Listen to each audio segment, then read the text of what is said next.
Bienvenue belle âme, ici Beta Yael et aujourd'hui, je t'invite à une plongée sincère et bienveillante au cœur d'une blessure souvent cachée, profondément enfuie. La blessure d'humiliation.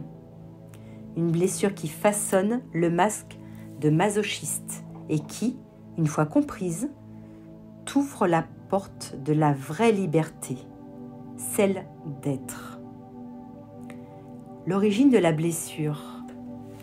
La blessure d'humiliation naît très tôt, entre 1 et 3 ans, à une époque où l'enfant commence à explorer son corps, à apprendre la propreté, à manger seul, à interagir. Elle se réveille lorsque l'enfant s'est senti rabaissé, comparé, ou lorsqu'il a senti que l'un de ses parents, souvent la mère, avait honte de lui. Un simple regard, un mot, une moquerie en public, et le cœur innocent de l'enfant a été blessé. Il a enregistré ce message. Je suis sale, je suis de trop, je suis honteux. Le masque du masochiste. Pour se protéger, l'enfant développe un masque, le masochiste. Il commence à croire que la douleur est normale, qu'il faut accepter, encaisser, se taire. Il se punit inconsciemment. Il cherche l'humiliation avant qu'elle ne le frappe, comme pour la contrôler, pour ne pas être pris au dépourvu. Le corps parle. Physiquement, le masochiste se cache dans un corps qui le gêne. Il est souvent rond, massif, avec des épaules basses.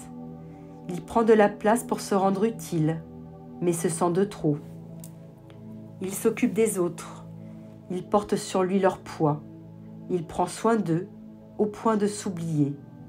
Et plus il s'oublie, plus il grossit, comme si son corps criait ce que son cœur taisait. Comportement et souffrance. Il rit de lui-même pour cacher sa honte. Il évite de dire non, de peur de déranger. Il se sent coupable quand il prend du plaisir. Il se sent responsable du mal-être des autres. Il porte la souffrance de tous sans jamais demander pour lui. Et quand il s'amuse, il se culpabilise. Il pense avoir abusé. Il s'auto-punit par la nourriture, par la restriction, par le silence. Il cherche la liberté, mais la fuit. Le masochiste adore la liberté, mais il en a peur. Il croit qu'il perdra le contrôle s'il devient libre. Alors, il se crée des obligations. Il s'invente des limitations. Il se met des chaînes pour ne pas avoir à affronter l'espace immense qu'est sa vie. Son langage trahit sa douleur. Il utilise souvent des mots comme « petit » pour minimiser son importance, « gros » pour se dévaloriser, « je ne mérite pas »,« je suis trop ».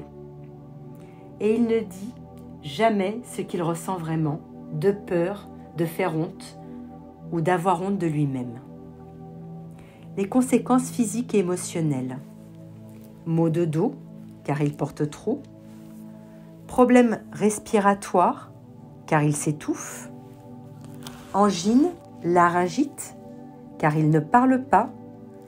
Troubles alimentaires, car il mange pour se punir ou combler le vide. Problèmes de foie, car il rumine. Problèmes cardiaques, car il garde la haine contre lui-même. Sa sexualité est teintée de honte. Le masochiste peut multiplier les relations ou au contraire refouler ses envies. Son corps devient un champ de bataille entre désir de plaisir et peur d'avoir honte.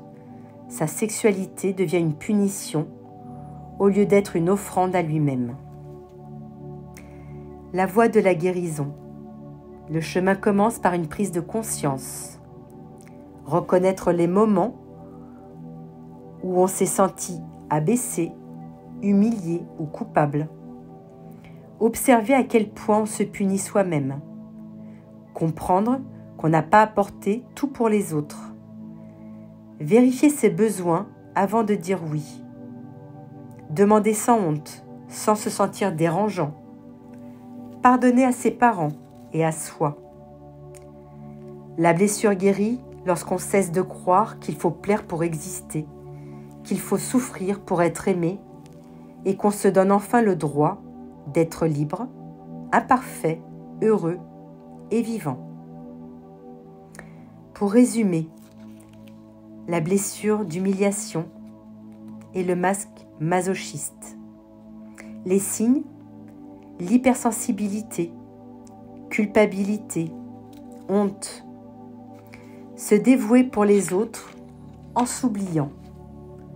Difficulté à exprimer ses besoins. Peur de la liberté.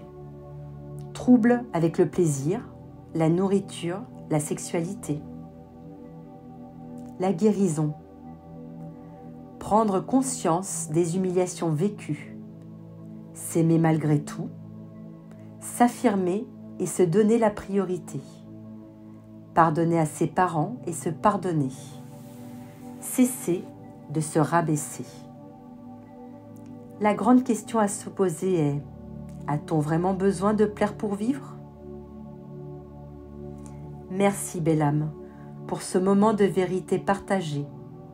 Tu n'es pas seule. Tu es vue, entendue, aimée, telle que tu es. Je suis Beta Yael et je te retrouve très bientôt pour continuer ce chemin sacré de libération, ici, sur les clés sacrées de Beta Yael, chez les portes de l'âme. Prends soin de ton cœur, il est sacré.